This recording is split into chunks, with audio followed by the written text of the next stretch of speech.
हरे माई महिमा तोहार अपरम पार बा।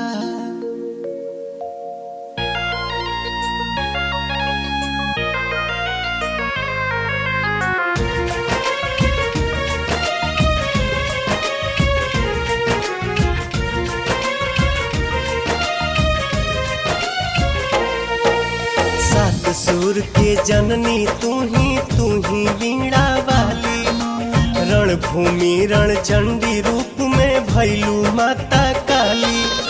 धर्म रखे धरती पायलू बन के शेरा वाली। ए माई महिमा तोहार अपरंपार बा। ए माई महिमा तोहार अपरंपार बा।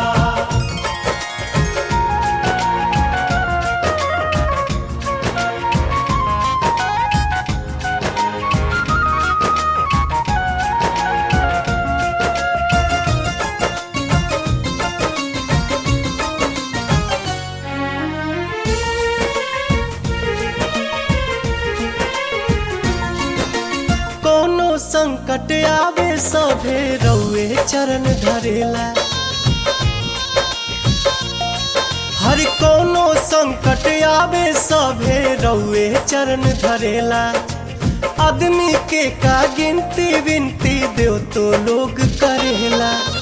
तीनों लोक में नइखे केहू हो, तीनों लोक में नइखे केहू रउआ यस बलशाली। माई महिमा तोहार अपरंपार बा।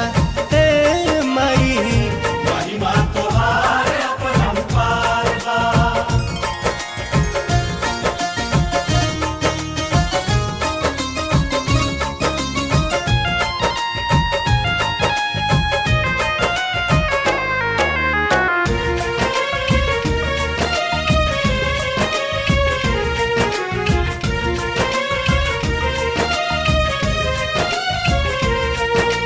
भक्त के खातिर जग में माई जहवा जहवा जालू।